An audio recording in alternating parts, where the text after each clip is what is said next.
तो ये वाला क्या था, अब देख लीजिए यहाँ पे। तो पहले से आपकी ये मार्जिनल कॉस्टिंग पर अंडरस्टैंडिंग हम पढ़ रहे थे। मार्जिनल कॉस्टिंग उससे आगे कुछ नहीं है। उसके बाद है प्रॉफिट वॉल्यूम रेशियो। ठीक है। तो ये पीवी रेशियो है, तो सीवीपी एनालिसिस की पार्ट है। ठीक है ना, प्रॉफिट वॉल्यूम रेशियो,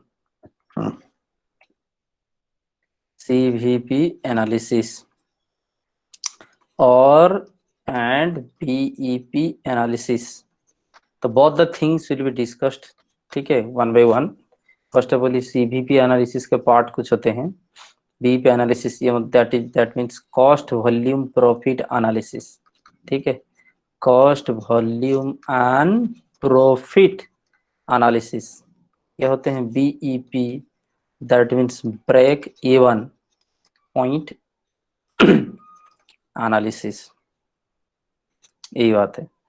तो प्रॉफिट वॉल्यूम रेशियो क्या चीज है, सबसे पहले कह रहे हैं कि प्रॉफिट वॉल्यूम रेशियो और contribution to sales ratio, that means कि ये कंट्रीब्यूशन टू सेल्स वाला रेशियो है। Is a relationship between contribution and sales. Understand the point, is a relationship between contribution and sales, यही बात लिखे हुए हैं। समझ में आई बात। एक्चुअली बात होता है कि percentage of contribution to sales, समझ में आई बात। इसी को प्रॉफिट वॉल्यूम रेशो कहा जाता है। दैट मीन्स पीवी रेशो, इसी को ही कहा जाता है। This is the thing. तो यहाँ पर ध्यान से देखो, जब मार्जिनल कॉस्टिंग आप पढ़ रहे हो तो कंट्रीब्यूशन की इंपॉर्टेंस सबको समझ में आ गया। तो यहाँ पर प्रॉफिट बाई सेल्स नहीं है, उसका नाम है प्रॉफिट वॉल्यूम रेशियो। और ये गलत नहीं होता ना कि profit by sales, contribution by sales. ऐसा क्यों, आपको पता है। Because marginal cost play a vital role for taking the managerial decision, not the fixed cost. पूरा 3-4 क्लास में हम यही समझाए हैं। तो प्रॉफिट वॉल्यूम रेशियो में क्या आते हैं देख लीजिए। ठीक है, पीवी रेशियो में। So the profit volume ratio is the contribution of sales.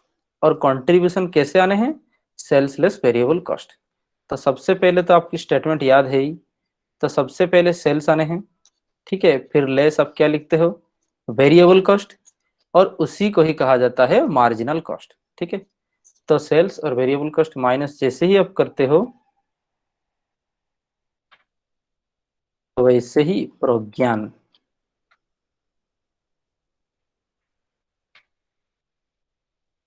यहाँ पे आ जाते हैं कंट्रीब्यूशन।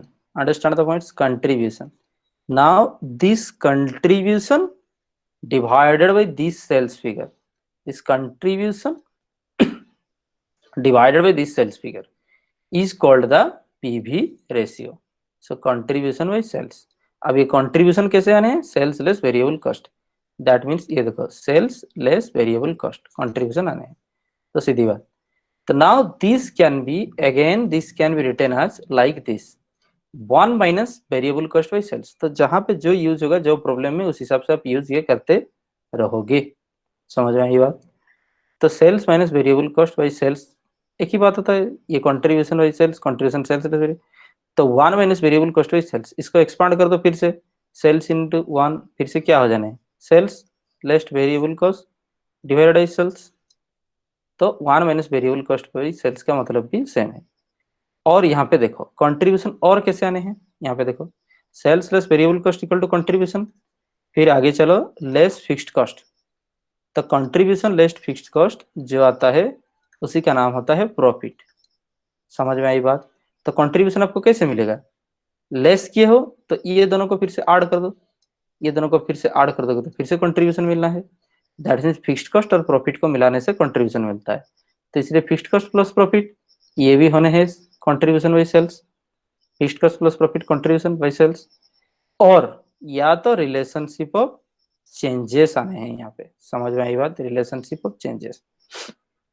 और पीवी रेशियो किसको कहा जाता है, और पीवी रेशियो किसको कहा जाता है, देखो, change in contribution by change in sales, और change in profit by change in sales. ठीक है, दोनों का आंसर सेम आएगा। क्यों आएगा पता है, क्योंकि फिक्स्ड कॉस्ट तो दोनों में सेम ही है ना। ठीक है, तो ये बात था। जैसे कि हम एग्जांपल देते हैं आपको, 2007, 2008, ठीक है। तो पहले देख लो आप सेल्स, तो सेल्स यहाँ पे लिख दो 1 लाख रुपए, 2008 में सेल्स आप लिख दो 1,50,000 रुपए, ठीक है। तो वेरिएबल कॉस्ट उस हिसाब से आप पे यहाँ पे कुछ लगा था, वो तो प्रोडक्शन और यूनिट्स के हिसाब से चलेगा ना।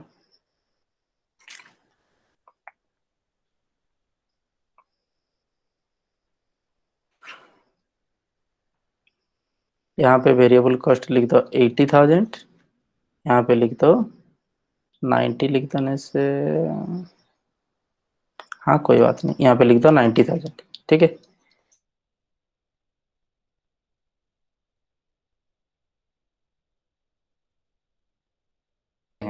तो 2007 में सेल्स हुआ 1 लाख, 1,50,000, वेरिएबल कॉस्ट 80, 90, क्यों? अरे भाई लेबर चार्जेस एक्सेट्रा चेंज होते हैं, मटेरियल चार्जेस चेंज होते हैं, तो फिक्स्ड कॉस्ट मान करके रखते हैं कि सेम है, ठीक है। तो अभी की बात देखो तो और भी पीवी रेशियो निकालने की तरीका क्या है, पीवी रेशो निकालने की तरीका क्या है कि delta contribution by delta sales, समझ रहे हो बात?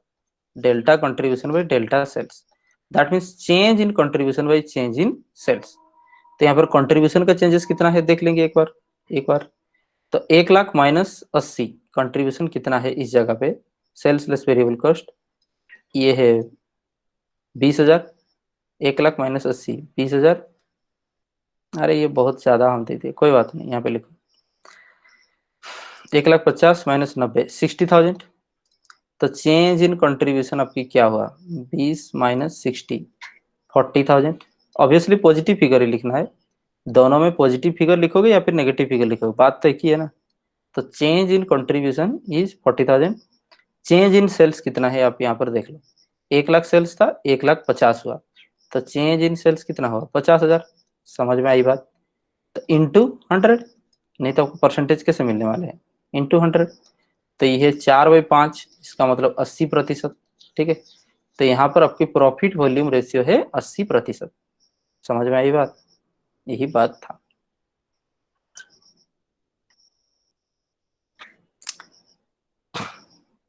और फिर प्रॉफिट तक निकाल लो, 1,80,000 माइनस करके अरे लॉस निकल रहा है, छोड़ दो, एग्जाम्पल ही हम लिखे गलत है क्या। नेक्स्ट वीक दैट मीन्स कि change in contribution by change in sales के हिसाब से आप काम भी कर सकते हो, और change in profit by change in sales, ठीक है। ये था पीवी रेशियो। तो देखिए कैलकुलेट पीवी रेशियो, इस चीज में पीवी रेशियो की आप कैलकुलेशन करो। XYZ Limited reports the following results. Once I have to check the connection. These are the things. कुछ good afternoon, good afternoon, good afternoon. चलिए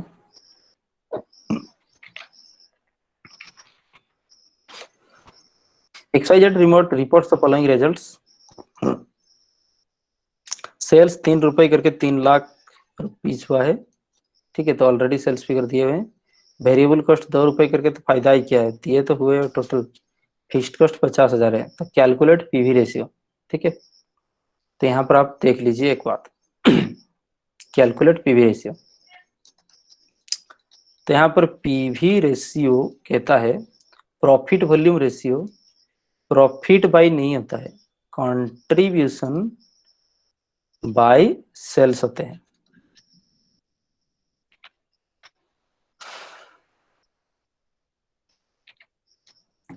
कंट्रीब्यूशन बाय सेल्स, या तो चेंज इन प्रॉफिट वाला, change in profit वाला formula कब use कर सकते हो, व्हेन कंपैरेटिवली 2 साल की बात दिया हुआ 2004 2005, then only you can use the change in delta वाला बात, ठीक है। वो वाला फॉर्मूले नहीं लगने हैं।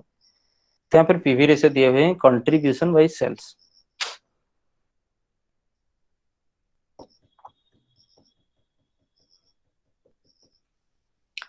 देखिए तो नाउ कंट्रीब्यूशन कैसे आएगा, कंट्रीब्यूशन कैसे आएगा, sales less variable cost is contribution divided by sales, understand the point. तो sales here we are available with 3 lakh rupees minus variable cost in total 2 lakh rupees divided by 3 lakh rupees, understand the point. तो 3 - 2 that is 1 lakh rupees divided by 3 lakh rupees. Obviously ऐसे लिख करके आप percentage में ही convert करना होगा उसको। तो 1/3 33.33%। समझ में आई बात? तो पीवी रेशियो है 33.33%। यही बात है पीवी रेशियो। ये बात है। यहाँ पर देखो ध्यान से कि fixed cost is totally ignored. Fixed cost is totally ignored क्यों? Because PV ratio means contribution by sales only. समझ में आई बात?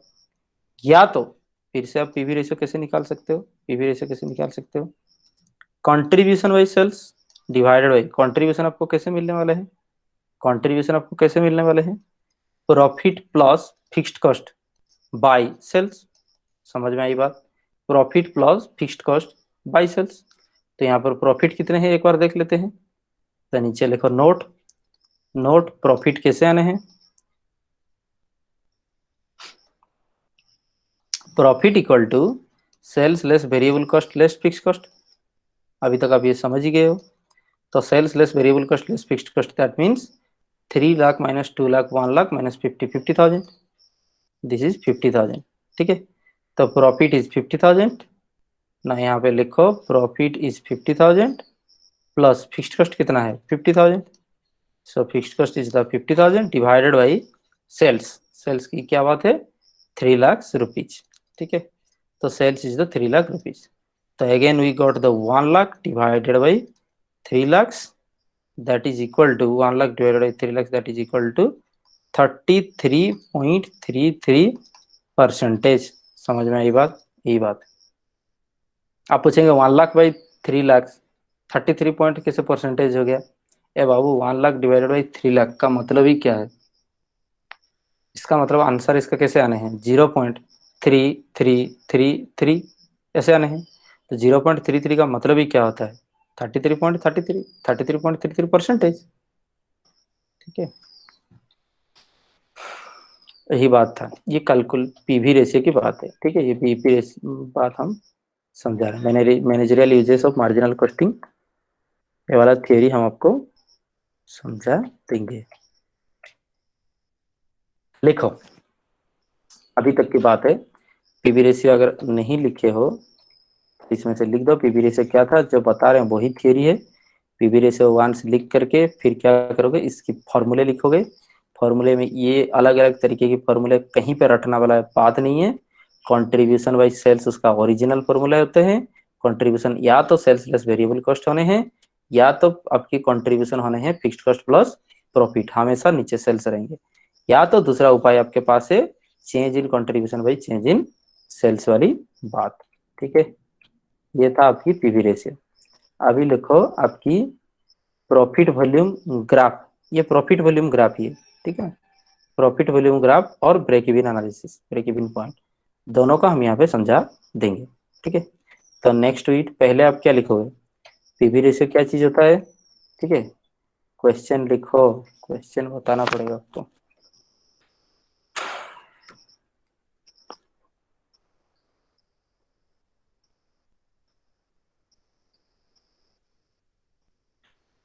What is PV ratio concept? What is PV ratio concept? ठीक है। Explain the theory and elements of PV ratio with profit volume graph. ठीक है। तो यहाँ पे लिखो पीवी रेशियो कॉन्सेप्ट क्या है, उसको एक्सप्लेन करो, उसकी थियोरी एलिमेंट्स विद ग्राफ। ठीक है। उसके ग्राफ में समझाओ। तो दोनों ही कॉन्सेप्ट क्लियर हो जाते हैं। सीवीपी और बीपी दोनों कॉन्सेप्ट उसमें हैं। ग्राफ को हम डिटेल समझाएंगे, हम थियोरी उसमें आप खुद लिखोगे। हाँ ये था। तो सबसे पहले आप लिखोगे सवाल में डेफिनेशन मीनिंग। ठीक है। उसके बाद आप खुद से ये लिखोगे फॉर्मूले। ये हो गया आपकी फॉर्मूले। फिर आप खुद से एक एग्जांपल दोगे लाइक दिस। एग्जांपल देके आप फिर आप सॉल्व करके दिखाओगे। ठीक है। खुद ही एग्जांपल बना दोगे। ये वाला थियोरी अलग है, बाद में बताएंगे। फिर आप ये वाला ग्राफ बनाओगे। बस उतने में ही आपको मिलने वाले हैं 12 मार्क। और कुछ ज्यादा आपको दिक्कत नहीं है, और ये सवाल आना ही है। तो प्रॉफिट वॉल्यूम ग्राफ देखो, ठीक है। चलिए यहाँ पे ऑब्वियसली मॉनेटरी टर्म, यहाँ पे आपके क्या आते हैं, कॉस्ट एंड रेवेन्यू, आपको पता है। तो कॉस्ट एंड रेवेन्यू, और वाई एक्सिस में कॉस्ट एंड रेवेन्यू, ठीक है।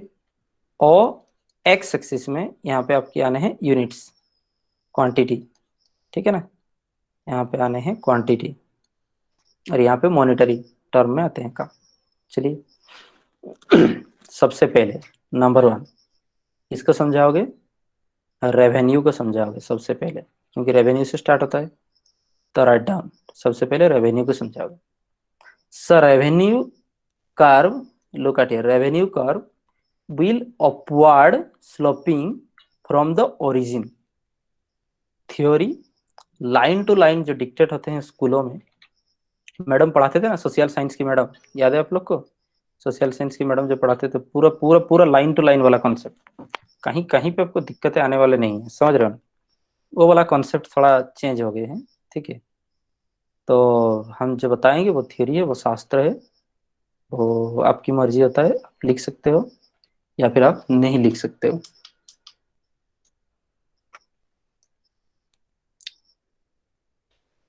Once I have to check the line। All seems good, correct. ठीक है, कुछ और ज्वाइन किए हैं। Prince Samode, Ramika Das. Hmm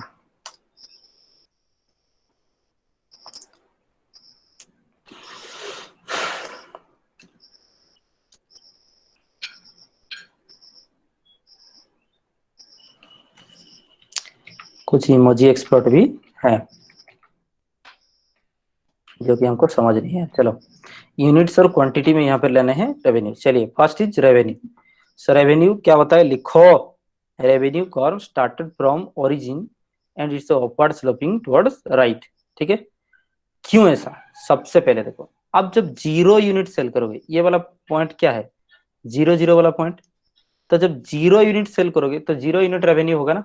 so it started from the origin, understand the point. अब जैसे ही ज्यादा आप यूनिट सेल करते हो, समझ में आई बात, तो वैसे ही आपकी ज्यादा से ज्यादा सेल्स बढ़ने लगेंगे, समझ में आई बात। तो इसलिए it is upward sloping, not necessarily that straight line, समझ में आई बात। स्ट्रेट लाइन होंगे ऐसे कोई बात नहीं। यहाँ पर हमारा लिखते जाओ आगे, नंबर 1। नंबर 2, जनरली क्या होते हैं बता रहे हैं हम। जनरली हम प्राइस फिक्स किए हैं, 1 यूनिट की प्राइस हमारा फिक्स्ड होता है ₹5। प्राइस मतलब सेल्स प्राइस, 1 यूनिट की ₹5। तो उस हिसाब से 2 यूनिट की 10 आने हैं, 1000 यूनिट्स की कितना आने हैं, 5000। That means it is directly proportion to, it is directly proportion to, it is directly proportion to. That's why ये स्ट्रेट लाइन दिखे गए हैं। बट इन रियलिटी सेल्स की ग्राफ आपकी कैसे चलने वाले हैं, ऐसे चलने वाले हैं, समझ में आई बात। छोड़िए, वहां तक हम नहीं पढ़ रहे हैं। अपवर्ड स्लोपिंग क्या। नाउ रेवेन्यू कर्व आप लिखते हो, उसके बाद यहाँ पे लिखो, it is assumed that, revenue में यहाँ पे क्या लिखे हैं हम अभी तक, it is assumed that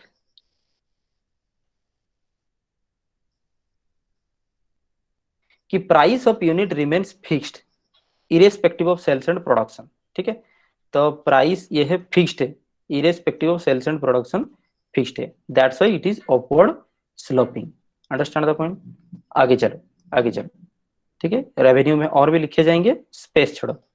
number 2 ये है fixed cost.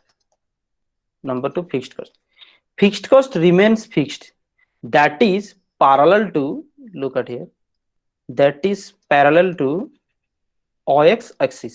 Understand the points? Why so? Because irrespective of unit of production, fixed cost remains fixed. समझ में आई बात। Parallel production number 1 irrespective of unit 2 number 2 fixed cost हमेशा fix रहेंगे। लेकिन एक चीज यहाँ पे आप ऐड करोगे up to a certain limit of production, capacity of production, उसके आगे लिखोगे fixed cost rises beyond it. 4 point हो गए, समझ में आई बात। तो फिक्स्ड कॉस्ट एक सर्टन लिमिट तक, एक सर्टन एरिया तक, सर्टन प्रोडक्शन तक ही फिक्स रहेंगे। उसके आगे आप जैसे एनहांस करते हो तो फिक्स्ड कॉस्ट यहाँ पे ज्यादा हो जाते हैं, जैसे हम आपको बता रहे हैं। लुक एट हियर, वो यहीं पे समझा रहे हैं। तो आप 5000 प्रोडक्शन कर रहे थे, तो आपको 1 मशीन चाहिए, 1 मशीन चाहिए। आप इमीडिएटली कहोगे 15,000 प्रोडक्शन करेंगे, समझ में आई बात। हो सकता है आपको 2 मशीन चाहिए, तो 1 मशीन की जो रेंट था वो एक मशीन की रेंट 1000 था। अब 2 मशीन लोगे तो रेंट 2000 देना पड़ेंगे, घर का स्पेस का भी, या फिर जो मतलब मशीन आप रेंट में लिए हो रेंट का भी। तो दैट मीन्स कि बियॉन्ड ए प्रोडक्शन कैपेसिटी वो आपकी फिक्स कॉस्ट भी एनहांस हो सकते हैं। तो अजम्पशन लिखो कि up to a certain limit यहाँ पर फिक्स्ड कॉस्ट फिक्स्ड है और उसी लिमिट के ऊपर हम एनालिसिस कर रहे हैं, समझ में आई बात। तो fixed cost remains fixed irrespective of the production, so it is that's why देखो यहाँ पर जितने भी हो रहे हैं units production, fixed cost throughout the period fix ही है, ये पूरे के पूरे सेम होने हैं। नंबर 3, बाद में नहीं पूछोगे कैसे लिखना है। उसके बाद हम आएंगे वेरिएबल कॉस्ट के ऊपर, ठीक है। उसके बाद आएंगे वेरिएबल कॉस्ट के ऊपर। एक्चुअली क्या होता है वेरिएबल कॉस्ट, हम बता दे रहे हैं। वेरिएबल कॉस्ट जैसे ही यूनिट ऑफ प्रोडक्शन बढ़ेगा, जैसे ही यूनिट ऑफ प्रोडक्शन बढ़ेगा, तो वेरिएबल कॉस्ट एक्चुअली फिक्स होता है, लेकिन टोटल वेरिएबल कॉस्ट जो है धीरे धीरे बढ़ता जाएगा। तो ये वाला जो गैप आपको दिख रहा है ये वेरिएबल कॉस्ट वाला गैप है, समझ में आई बात। ये वेरिएबल कॉस्ट वाला गैप है, अंडरस्टैंड द पॉइंट। तो यहाँ वेरिएबल कॉस्ट की कहीं पे लाइन नहीं है, समझ में आई बात। इन जनरली वेरिएबल कॉस्ट की लाइन नहीं है, टोटल कॉस्ट समझाया गया है। तो आप भी लिखोगे total cost. Total cost equal to क्या, fixed cost plus variable cost. इसी तरह ही समझा जा सकता है, total cost equal to fixed cost plus variable cost. तो इसका मतलब टोटल कॉस्ट हमेशा होगा, जितना फिक्स्ड कॉस्ट है वो तो फिक्स है ही, उसके ऊपर एक यूनिटी प्रोडक्शन करोगे तो वेरिएबल कॉस्ट इनकर होने हैं। तो इसीलिए फिक्स्ड कॉस्ट से स्टार्ट होता है टोटल कॉस्ट। ये देखो, सो यहां से यहां तक आपकी फिक्स्ड कॉस्ट है। सो फिक्स्ड कॉस्ट की एग्जैक्ट ऊपर से टोटल कॉस्ट स्टार्ट हुआ है, यहाँ से आपकी टोटल कॉस्ट की रेखा शुरू हो जाते हैं, ठीक है। इसी को समझाने के लिए हमको फिर एक बात बोलना पड़ेगा।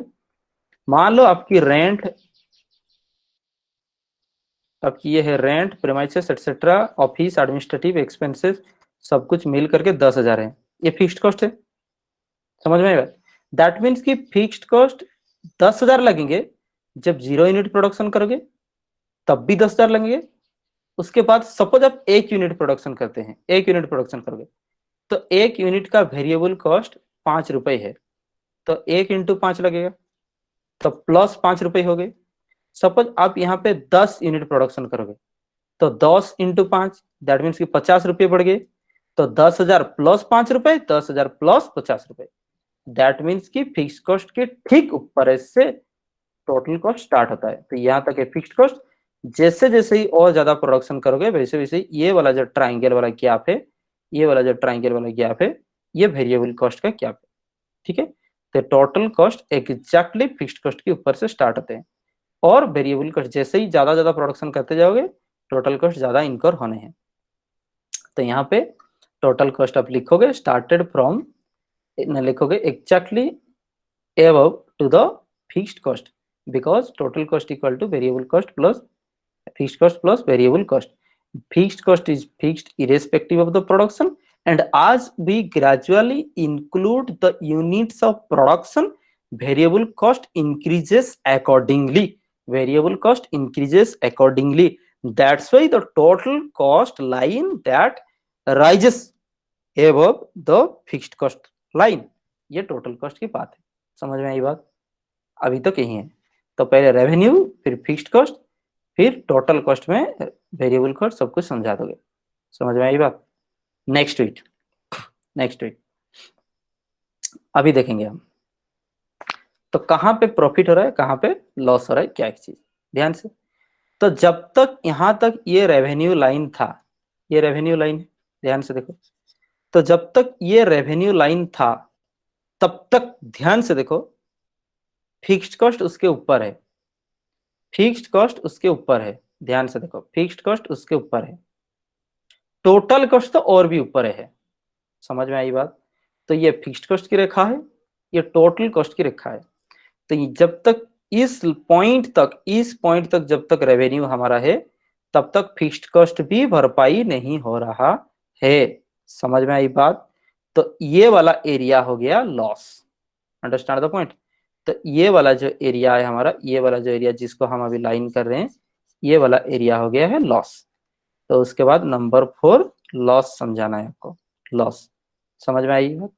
ध्यान से देखो, लेकिन इस लॉस, ये बहुत बड़ा लॉस है, जहां तक कि फिक्स्ड कॉस्ट भी कवर अप नहीं हो रहे हैं, फिक्स्ड कॉस्ट भी नहीं कवर हो रहे हैं। तो ये वाला लॉस पार्ट जो है, इसका नाम हम देंगे ओ ए बी। समझ में आई बात। तो ओ ए बी जो है लॉस है, ये ड्यू टू फिक्स्ड कॉस्ट है, फिक्स्ड कॉस्ट की वजह से ये लॉस है। ध्यान से देखो, समझ में आई बात। आगे चलो, आगे चलो। तो मान लो इससे ज्यादा हम सेल्स कर लिए, और थोड़ा ऊपर आओ, इतना ही सेल्स था और थोड़ा ऊपर आओ, इससे ज्यादा हम सेल्स कर रहे हैं, फिर भी ये सेल्स की लाइन ये है, ये सेल्स की लाइन है, और ये टोटल कॉस्ट की लाइन है। Still the total cost lies above the revenue column, revenue line. तो रेवेन्यू लाइन से फिर भी टोटल कॉस्ट की लाइन ऊपर है। तो इसका नाम हम देते हैं, ये ए बी है, इसका नाम देते हैं सी। ठीक है। तो now A B C triangle still loss, इसको अलग अलग देना था आपको। तो ये loss due to fixed cost. समझ में आई बात। अभी देखो ये लॉस क्यों हो रहे हैं, ये वाला loss due to variable cost. तो loss due to variable cost. समझ में आई बात। तो यहाँ पे वेरिएबल कॉस्ट की, ये जो देखो, ये वेरिएबल कॉस्ट की गैप है, ये वेरिएबल कॉस्ट की गैप है फिक्स्ड कॉस्ट के ऊपर। ये यहाँ तक फिक्स्ड कॉस्ट है, यहाँ तक वेरिएबल कॉस्ट है, यहाँ तक ये फिक्स्ड कॉस्ट है, फिक्स्ड लिखा हुआ है, यहाँ तक ये वेरिएबल कॉस्ट है। दोनों जब मिल रहा है तब ना टोटल कॉस्ट हो रहे हैं। तो ये पूरा के पूरे टोटल कॉस्ट है, यहाँ से यहाँ तक टोटल कॉस्ट है। Understand the point. तो नाउ दिस ट्राइंगल है designated as ABC is the loss due to variable cost. This is the loss due to the variable cost. इसका नाम दे दो ABC। तो loss due to fixed cost, फिर उसके आगे लिखो ये है loss due to variable cost, that is triangle ABC। हम कलरफुल डायग्राम बना सकते हैं क्या? 100% आप बना सकते हो कलरफुल डायग्राम। समझ में आई बात। 10 कलर की पेन आप यूज करके बना सकते हो। नेक्स्ट, आगे की देखो। तो फिर ये चीज क्या था, हाँ लॉस ड्यू टू। नाउ उससे भी आगे हम निकल गए रेवेन्यू में, उससे भी आगे हम रेवेन्यू में जा रहे हैं। बहुत अच्छी बात है, उससे ज्यादा हम सेल्स कर सकते हैं, कर सकते हैं, अपना कैपेबिलिटी है तो कर ही सकते हैं।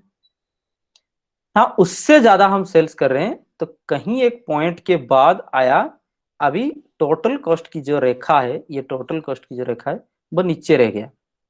Here after a certain point, इसको आप नाम दोगे क्यू, क्योंकि इक्विलिब्रियम पॉइंट को या तो ई नाम देते हैं, सॉरी सॉरी ई, ये वाला पॉइंट को आप नाम दोगे ई।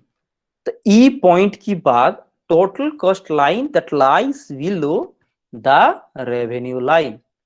तो दैट मीन्स कि अभी रेवेन्यू ज्यादा है और टोटल कॉस्ट कम है। ठीक है। 5 में आओ, प्रॉफिट। सो 5 नंबर लाइन में है प्रॉफिट। प्रॉफिट कब होने हैं? जब रेवेन्यू, समझ में आई बात, रेवेन्यू और sales is greater than total cost. समझ में आई बात। Number 1 point. Number 2 point, where the revenue line lies above the total cost। Number 2 line. फिर आगे के देखो, ये वाला जो ट्राइंगल है, ठीक है ना, ये वाला जो ट्राइंगल है, this shows our profit volume. समझ में आई बात। यही बात है। तो यहाँ पे लिखे हुए देखो, this line is called profit volume. Profit लिखने का जगह देख रहे हो, कहाँ पे लिख दिया है, यहाँ पे लिखना चाहिए, this is called the profit. समझे?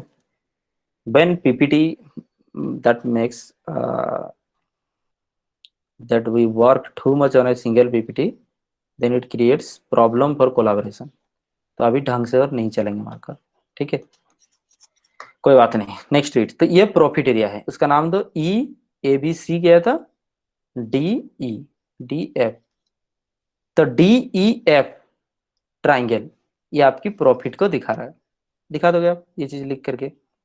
अभी देखो प्रॉफिट कब हुआ, थोड़ा ध्यान से देखो। जब फिक्स्ड कॉस्ट और वेरिएबल कॉस्ट दोनों कवर अप करके हम रेवेन्यू ज्यादा जनरेट किए, तब प्रॉफिट हुआ। समझ में आई बात? यही बात है, इसको आप लिख दोगे प्रॉफिट हो रहा है। इसके बाद यहां से जब तक इतना टाइम तक रेवेन्यू था तो लॉस हो रहे थे, फिर जब रेवेन्यू आगे चल गए तो प्रॉफिट हो रहे हैं। तो ये लॉस वाला रेड और प्रॉफिट वाला सपोज ग्रीन, यहाँ पे ग्रे दिया हुआ है, तो ये रेड और ग्रे के बीच में एक पॉइंट आता है जिसको हम ई नाम दिए हैं। जिस पॉइंट पे ध्यान से देखो, विच intersect total cost with total revenue, implies that यहां तक कि ये लॉस एरिया है, यहां तक प्रॉफिट एरिया है, लेकिन ये पॉइंट जो है that is no profit no loss area है, that is no profit no loss point है, सॉरी पॉइंट है। समझ में आई बात? उसी को ब्रेक इवन पॉइंट कहा जाता है। समझ में आई बात? उसी को ब्रेक इवन पॉइंट कहा जाता है। तो नेक्स्ट लिखो नंबर 6। नंबर 6 आप इसी डायग्राम में समझाओगे, ब्रेक इवन पॉइंट। ठीक है, नंबर 1 लिखो, break even point is the point at which organisation और business incurs no profit no loss. It is a point of neither profit neither loss. ये कब हो सकता है? मैथमेटिकली लिखो, when total revenue T R equal to the total cost. ठीक है, TC. तो when T R equal to TC that is what called the break even point. समझ में आई बात? क्यों इसका नाम ब्रेक इवन कहा गया? क्योंकि यहाँ पे लॉस कवर अप होकर के प्रॉफिट हम आए। यहाँ पे हमारा जितना एक्सपेक्टेशन था हम उसको ब्रेक किए, जितना हमारा डिमांड था उसको ब्रेक किए। ये टर्निंग पॉइंट है, इसीलिए उसका नाम था break even point. Even we can earn more revenue more profit while passing this point, even we can earn, that's why its name is break even point। हर एक चीज का एक टर्मिनोलॉजी होता है, हर एक चीज का, हर एक टर्मिनोलॉजी का अपना एक मीनिंग होता है। समझ में आई बात? तो उस चीज को आप उस हिसाब से याद रखोगे। हालांकि लाइन क्लियर है।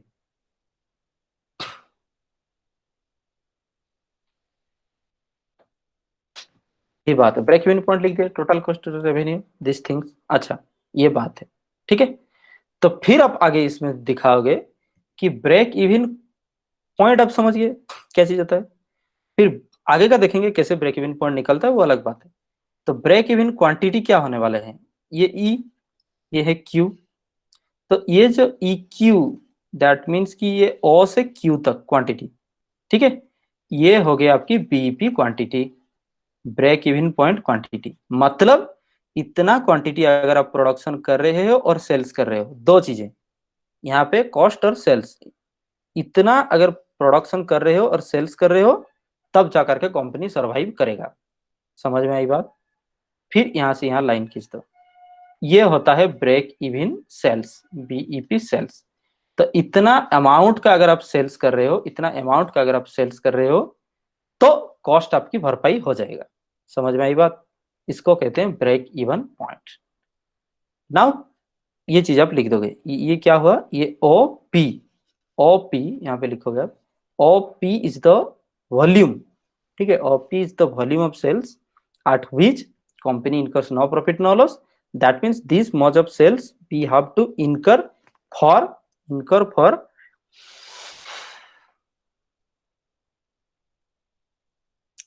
the survival and sustainability of the business। where we can compensate all types of expenditure. समझ में आई बात? Variable cost also, variable cost also, fixed cost also. समझ में आई बात? यही थिंग था। तो break even point, no profit no loss तक समझाने, अब जब तक समझ गए सारे के सारे, तो वहां तक ये और कुछ आगे है नहीं। This is the detailed theory of profit volume analysis. समझ में आई बात? यहाँ पे हम क्या समझाए?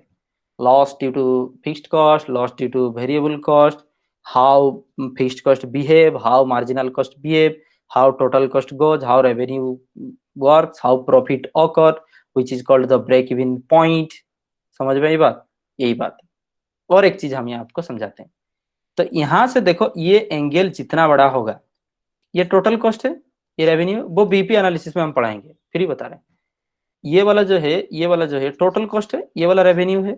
तो ये जो एंगल है, ये मान लो जितना बड़ा होगा, प्रॉफिट उतने होने हैं। तो इस एंगल को एंगल ऑफ इंसिडेंस कहा जाता है, जो कि पेन नहीं चल रहा है, एंगल ऑफ इंसिडेंस कहा जाता है। ठीक है, ये वाला पॉइंट को, because this is the angle which determines the volume of the profit. Understand? Angle of incidence यहां तक लिखो, शायद इसको भी आप नोट कर दो। आगे का जो है वो पीपी एनालिसिस में थ्योरी है, यहाँ हमारा पढ़ाई की पार्ट नहीं है। ठीक है, अभी देखो नेक्स्ट क्वेश्चन, इसमें क्या एक्सपेक्टेड है? Managerial uses of marginal costing. समझ में आई बात? Managerial uses of the marginal costing, that means कि मार्जिनल कॉस्टिंग की क्या यूज है।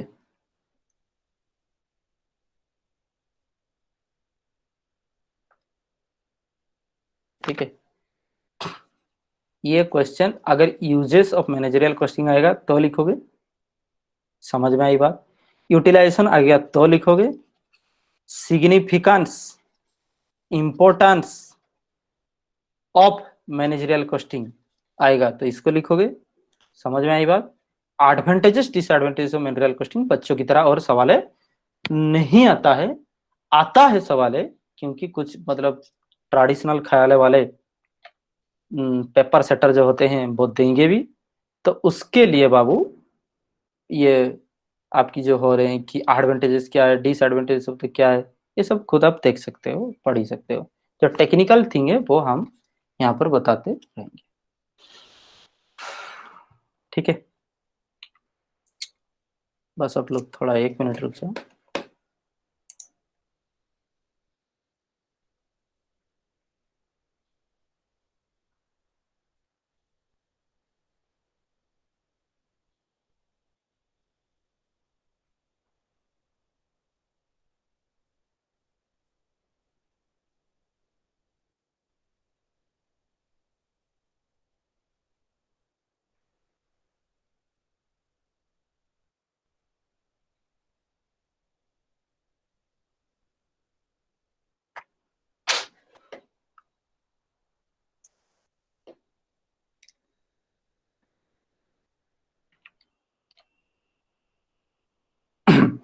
तो यहाँ पे हम समझा रहे हैं चीज को, आप लिखते जाओ।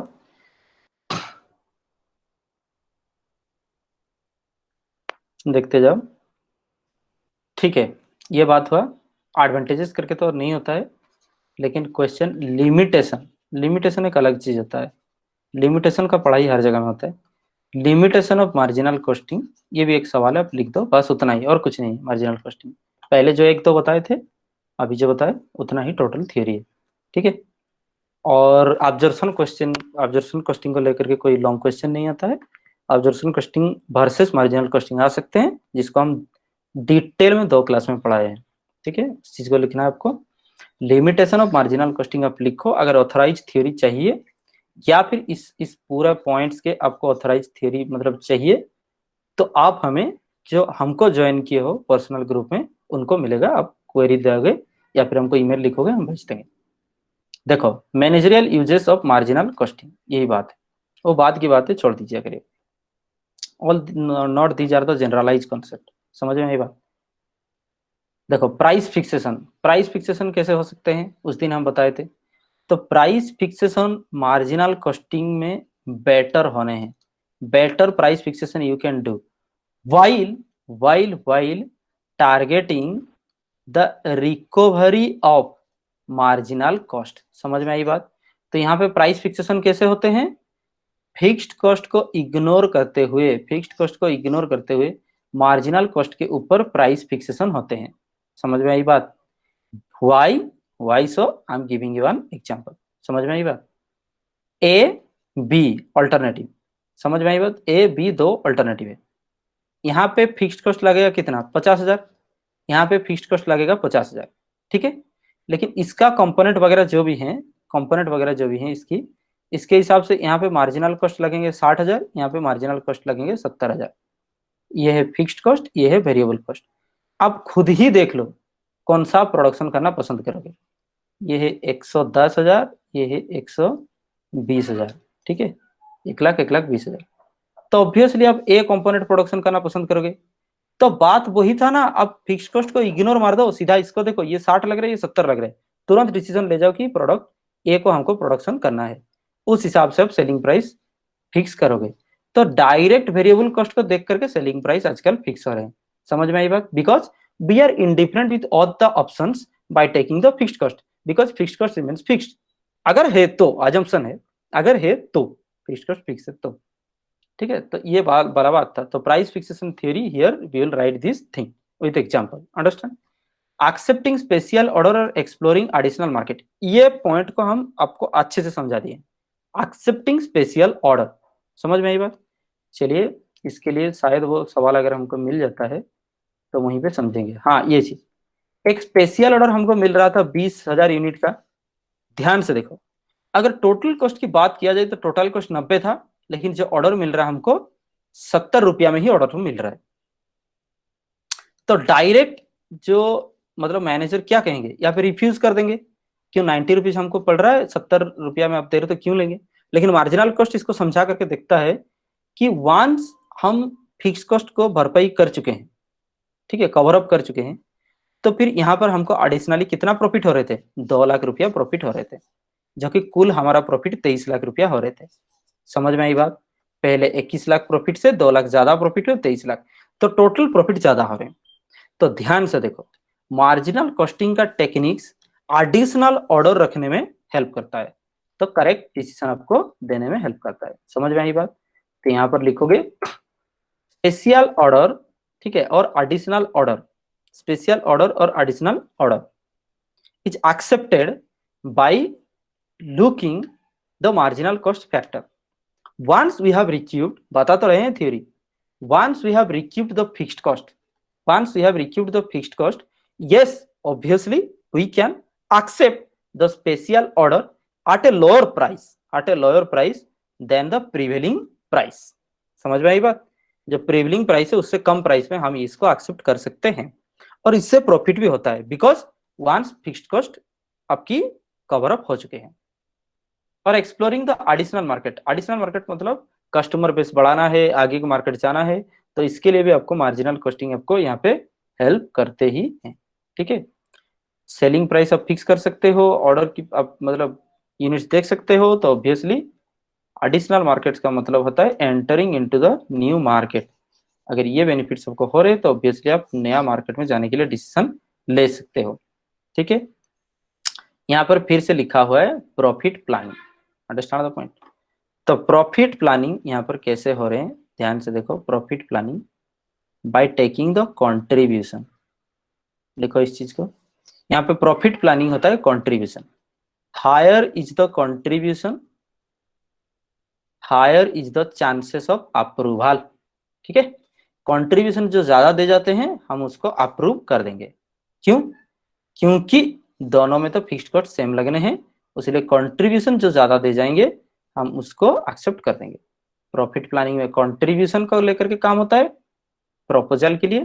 ठीक है, आगे का लिखो प्रपोजल के लिए।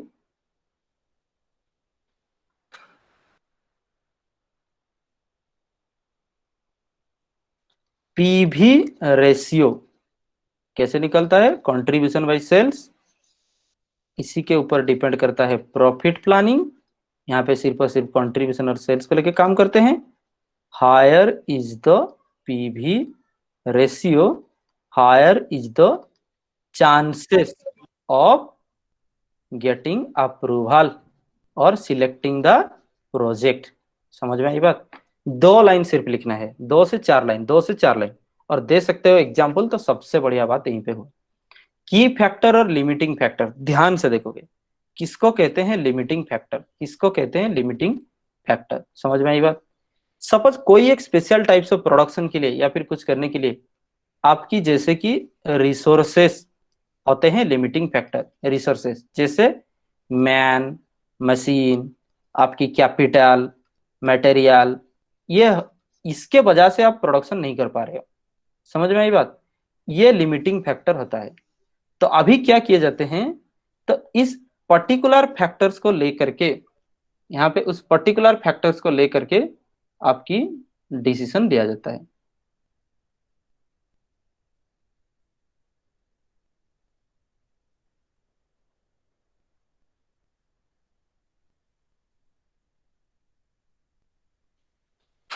Just a single minute.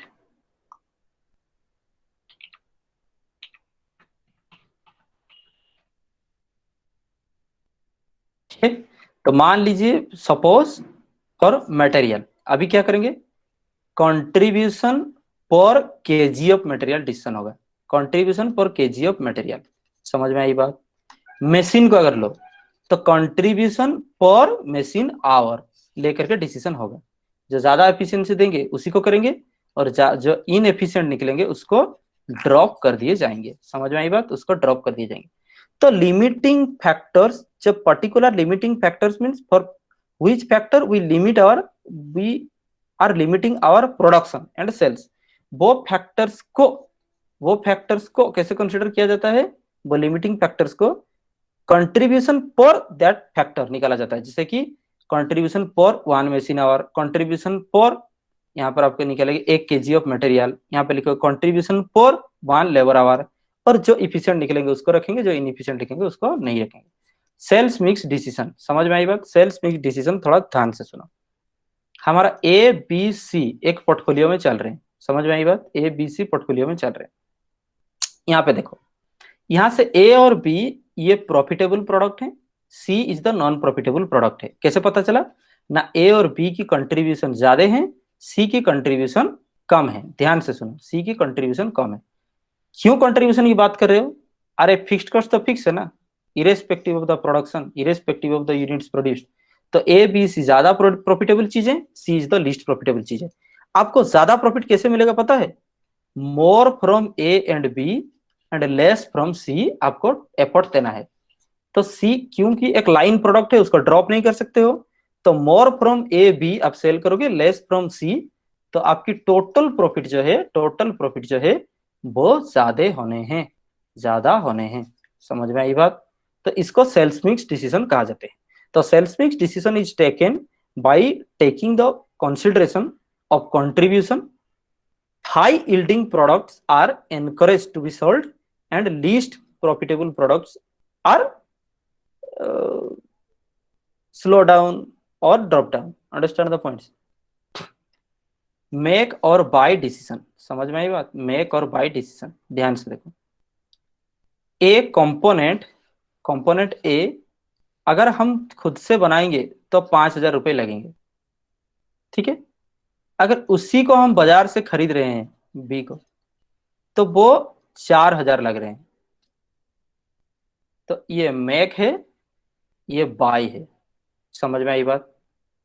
तो आप अभी क्या करोगे, मेक वाला 5,000 लग रहे हैं, आप अगर बाजार से खरीद रहे हो 4,000 लग रहे हैं, तो बाय करोगे आप। अगर बनाने में कम पैसा लगेगा तो मेक करोगे आप। लेकिन कॉस्ट के हिसाब से मार्जिनल कॉस्टिंग सिर्फ कॉस्ट के हिसाब से काम नहीं करता है, ये इस दोनों का वेरिएबल कॉस्ट की फैक्टर और मार्जिनल कॉस्ट और कंट्रीब्यूशन को देखता है। समझ में आई बात? या तो इस दोनों में वेरिएबल कॉस्ट जो कम है उसको सिलेक्ट करता है, या फिर कंट्रीब्यूशन ज्यादा है तो उसको सिलेक्ट करता है। तो ऑब्वियसली वेरिएबल कॉस्ट और marginal cost is the cost of marginal costing, खत्म। और मार्जिनल कॉस्टिंग का प्रॉफिट क्या है पता है आपको? Contribution. Contribution is the profit for marginal costing, सीधी बात। Understand the point? या तो मार्जिनल कॉस्ट कम होने हैं या तो कंट्रीब्यूशन ज्यादा होने हैं।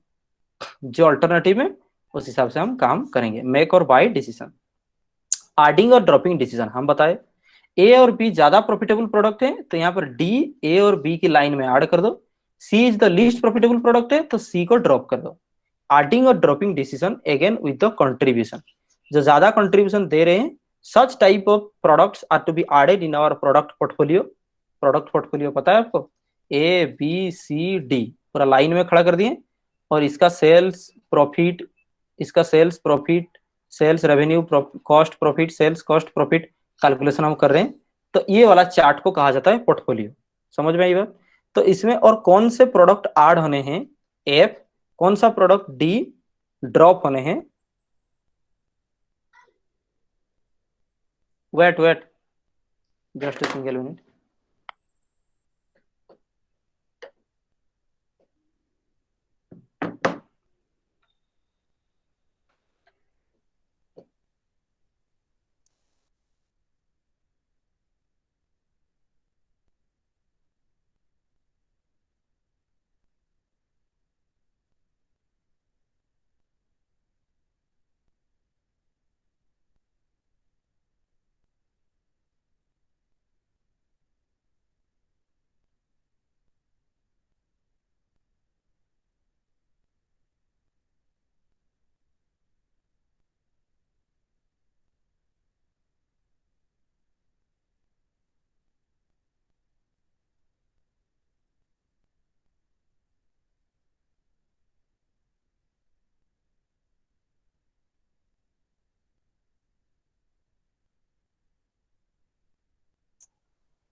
मेक और buy decision, understand the point? अच्छा, this is the thing, adding और ड्रॉपिंग डिसीजन बताए। नाउ सस्पेंशन ऑफ एक्टिविटीज, अरे suspension of activities that means कि यहाँ पर आपकी कोई एक्टिविटीज, एक ही बात होता है, ये प्रोडक्ट के ऊपर बताया गया है, ये सर्विसेज के ऊपर बताए गए हैं। समझे? रिपेयर्स, रिन्यूअल्स, आपकी कुछ एक्सपेंसेस, सर्विस चार्जेस, इलेक्ट्रिसिटी, समझ रहे हो कि नहीं, इस सब के ऊपर बात किए गए हैं।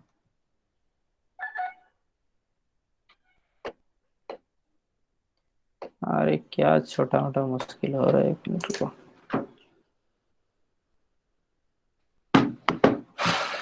Just a minute, I will be back.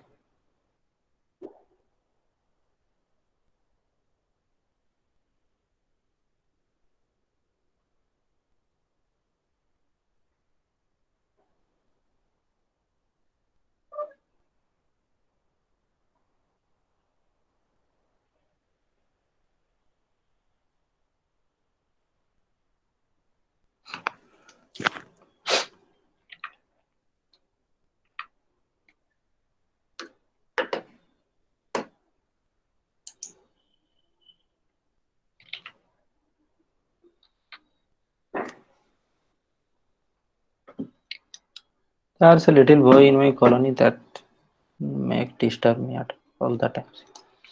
Suspension of activity, हाँ इसका मतलब सब, सपोज कोई रेसिशन चल रहा है, रेसिशन समझ में आई बात, क्राइसिस, क्राइसिस पीरियड चल रहा है, अंडरस्टैंड द पॉइंट। तो you can't afford the salary of certain person, salary of certain person, समझ में आई बात, can't afford the expensive materials, और कुछ एक सर्विस चार्ज और कुछ एक मतलब रिपेयर्स, सिक्योरिटी सर्विसेज आपको ड्रॉप करने पड़ जाएंगे। तो ये मार्जिनल कॉस्टिंग में दिखाता है वो कौन से वेरिएबल कॉस्ट और कौन से फिक्स्ड कॉस्ट आप ड्रॉप कर सकते हो, जिसके वजह से आपको सस्टेनेबिलिटी में कोई फर्क नहीं पड़ने वाले हैं। समझ में आई बात? तो उसको कहते हैं suspension of the activities.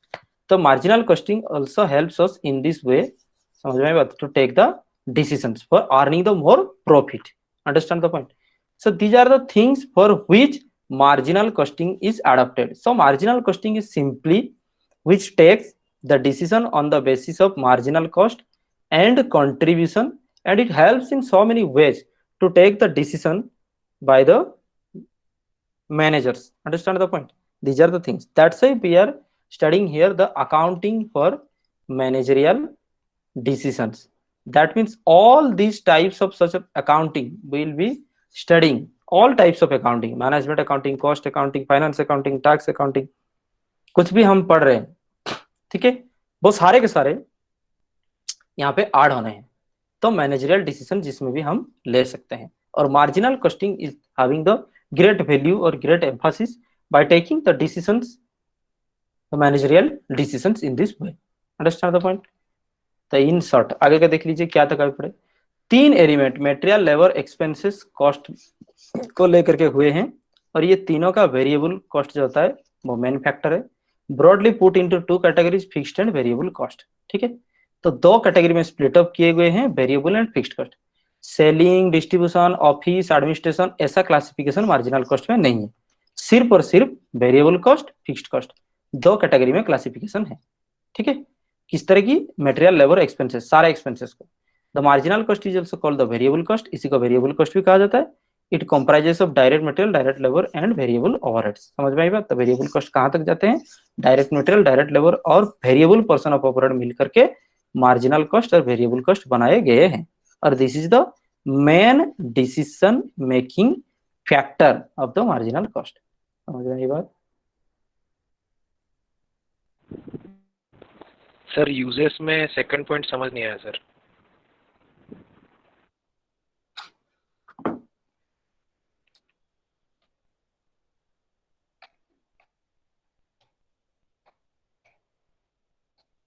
those will contact me।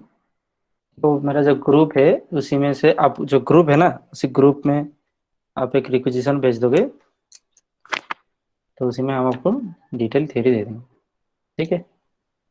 तो देखो सेकंड ग्रुप था एक्सेप्टिंग स्पेशल ऑर्डर और एक्सप्लोरिंग एडिशनल मार्केट लिखा हुआ है, ठीक है। यहाँ पे देखो एक्सेप्टिंग स्पेशल ऑर्डर बात किया था, उस दिन का सवाल तक आपको जाना पड़ जाएगा। एक्सेप्टिंग स्पेशल ऑर्डर, यहाँ पर बात देखो, ये वाला अगर देखे हो तो समझ में आपको आने हैं।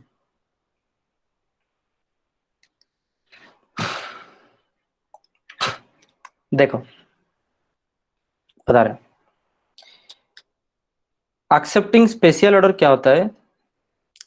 जब हम 1 लाख यूनिट्स हमारे पास थे, presently capacity of 1 lakh, presently operating in 70,000 capacity, that means 70,000 units हम जो प्रोडक्शन कर रहे हैं, ठीक है। तो 70,000 यूनिट्स की प्रॉफिट निकालने के लिए चलिए कोशिश करते हैं। तो 70,000 यूनिट्स की वेरिएबल कॉस्ट है 42 लाख, उसका फिक्स्ड कॉस्ट है 21 लाख। तो यहाँ पर उसकी हो रहे हैं टोटल कॉस्ट जो है दिया हुआ है 63 लाख, ठीक है। तो यहाँ पर 70,000 से अब ये पहले तो सेल से वेरिएबल कॉस्ट माइनस कर दोगे 42 लाख, जो बचेगा कंट्रीब्यूशन, उसका कितना होगा 70 माइनस 40 30। देखो 70% कैपेसिटी मंथ 70,000 यूनिट्स यहाँ पे यूज हो रहे हैं, तो 120 ईच। तो यहाँ पर सेल्स कितने हो रहे हैं एक बार देख लेंगे। सेल्स 70,000 इंटू 120, ठीक है। तो 12 कितना हो रहे हैं बाबू? 84, 00 000। तो 84 लाख आपकी टोटल सेल्स है। ये नीचे वाला छोड़ दो, ये नीचे वाला भूल जाओ, 84 लाख टोटल सेल्स है। तो वहां से वेरिएबल कॉस्ट एक बार हटा दो, ठीक है। तो 84 लाख से आपकी वेरिएबल कॉस्ट हटा दो। वेरिएबल कॉस्ट 60 करके कैसे हुआ पता है? तो ये देखो 70,000 यूनिट्स के ऊपर 60 करके 42 का है। तो 84 से 42 माइनस कर दो, यहाँ पर कितने आ रहे हैं? 4 2 2 8 4 4। तो 42 लाख यहाँ पर आपकी क्या हो गए? कॉन्ट्रीब्यूशन, ठीक है। और फिक्स्ड कॉस्ट 21 लाख, फिर इसमें से 21 लाख हटा दो, तो आपकी कितना हो रहे हैं? देखो ये है 2 1, 21 लाख आपको प्रॉफिट हो रहे हैं। ध्यान से देखो 21 लाख आपकी प्रॉफिट हो रहे हैं। अभी तक की आपकी कंडीशन है 21 लाख प्रॉफिट। आगे सुन, लेकिन तुमको वेरिएबल कॉस्ट पर यूनिट कितना लग रहा है? 60। फिक्स्ड कॉस्ट पर यूनिट कितना लग रहा है? 30। तो टोटल कॉस्ट पर यूनिट कितना लग रहा है? 90। दिमाग में बैठा है कि पर यूनिट कॉस्ट जब होगा 90, टोटल हमारा प्रॉफिट हो रहा है 21 लाख। अभी कंपनी को एक तो ऑर्डर मिला 20,000 का, 20,000 का एक तो ऑर्डर मिला कि हमको 70 रुपया करके, मतलब हम आपको देंगे, सिर्फ और सिर्फ 70 रुपया करके देंगे। ऑर्डर एक्सेप्ट होगा कि रिजेक्ट होगा? मार्जिनल कॉस्टिंग को इग्नोर करते हुए हम कहेंगे एक यूनिट का दाम जब 90 रुपया है, कॉस्ट ही है 90 रुपया, तो 70 रुपया में हम क्यों सेल करेंगे, 20 रुपए लॉस में, 20 रुपए लॉस में क्यों सेल करेंगे, इसको ऑब्जर्वेशन कॉस्टिंग कहते हैं। मार्जिनल कॉस्टिंग क्या कहता है, ध्यान से थोड़ा सुन। मान ले यहाँ पे 20,000 इंटू 70 रुपया में तुम बेच रहा है, तो टोटल तेरा सेल्स कितना हुआ, तो ये हो गया 14 लाख। ध्यान से देख, 14 लाख सेल हुआ। लेकिन जैसे ही तुम 20,000 यूनिट्स को सेल मतलब सेल करोगे, 20,000 प्रोडक्शन करोगे, उसका वेरिएबल कॉस्ट भी तो लगना है। तो 20,000 into variable cost 60, 12 lakh, 12 lakh लगना है। तो इसमें से तेरे को कंट्रीब्यूशन कितना मिल रहा है, 2 लाख। अभी ध्यान से सुन, 2 लाख मिलने हैं कंट्रीब्यूशन। लेकिन और यहाँ पे फिक्स्ड कॉस्ट माइनस हो चुका है, यहाँ पे फिर से फिक्स्ड कॉस्ट माइनस नहीं होगा। क्यों, क्योंकि जब तुम 70,000 यूनिट प्रोडक्शन करके सेल कर चुका है, तुम already fixed cost 21 lakh recover हो चुका है। जब 70,000 बेच दिए, तब ये देख 84,000 से वेरिएबल कॉस्ट भी माइनस किया हुआ है, फिक्स्ड कॉस्ट भी माइनस किया हुआ है। तो अभी तेरे को माइनस करके प्रॉफिट, अभी तुम कितना प्रॉफिट में है, 21 लाख प्रॉफिट में है। तो 21 लाख ऑलरेडी प्रॉफिट में है और तेरा fixed cost 21 lakh already recover हो चुका है, तुम्हारा ऑलरेडी रिकवर हो चुका है 21 लाख। तो अभी जितना भी तुम सेल्स करोगे, सिर्फ और सिर्फ वेरिएबल कॉस्ट ही लगेगा ना। वेरिएबल कॉस्ट क्यों होता है बता रहे, जितना यूनिट तुम मोबाइल प्रोडक्शन करेगा, जितना यूनिट मोबाइल प्रोडक्शन करेगा, उतना यूनिट कैबिनेट लगना है, उतना पीस आपको कैमरा लगने हैं, उतना पीस बैटरी लगना है। लेकिन घर का रेंट तो सेम ही रहेगा ना, ध्यान से सोच, घर का रेंट तो सेम ही रहेगा ना। तो वेरिएबल कॉस्ट इनकर होता है, उसलिए सिर्फ और सिर्फ वेरिएबल कॉस्ट माइनस होना है। तो अभी तेरे को प्रॉफिट कितना हुआ, उस 2 लाख। और यहाँ पे फिर से फिक्स्ड कॉस्ट नहीं आएगा बिकॉज ऑलरेडी रिकवर्ड।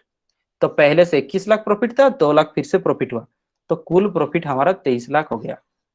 तो टोटल प्रॉफिट इंक्रीज ही हो रहा है ना, डिक्रीज थोड़ी हुआ। तो यहाँ पर बात क्या है, तो मार्जिनल कॉस्टिंग क्या काम करता है, स्पेशल ऑर्डर एक्सेप्ट करने के लिए, स्पेशल ऑर्डर एक्सेप्ट करने के लिए हेल्प करता है। समझ में आई बात, bye taking the marginal cost only for the consideration. समझ में आई बात। अगर तेरे को प्रॉफिटेबल प्रॉफिट उस ऑर्डर में नजर आ रहे हैं, उस प्रोडक्ट में, so you can explore the additional market. तुम अपना कस्टमर बेस उस हिसाब से बढ़ा सकता है, एडिशनल मार्केट बढ़ा सकता है bye taking the marginal cost techniques. वही बात, ये एक्चुअली अलग है, ये वाला पॉइंट है, ये वाला पॉइंट अलग है। ये 3 नंबर होने हैं, additional customer, additional market, additional product जोड़ सकता है, ये 3 नंबर पॉइंट। स्पेशल ऑर्डर तुम रख सकता है। समझ में आई बात, यही बात है, ये डिसीजन लेने में हेल्प करता है। लेकिन तुम ऑब्जर्वेशन कॉस्टिंग में यहाँ से चल जाएगा, ऑब्जर्वेशन कॉस्टिंग के हिसाब से, तो तेरे को यहाँ पे प्रोग्राम को रिफ्यूज करना था। आगे का बताओ।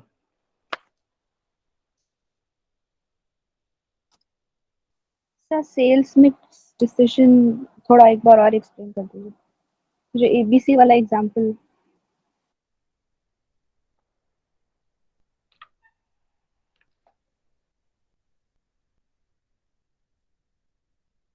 हाँ, यहाँ से बताओ क्या चीज है।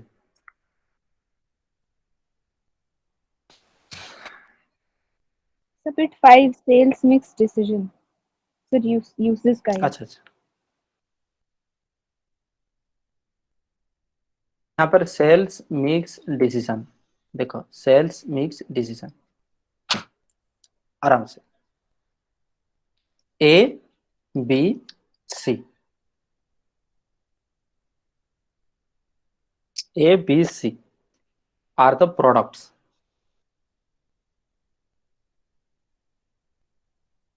Variable cost, variable cost per unit actually होता है, मान करके चलो वेरिएबल कॉस्ट यहाँ पे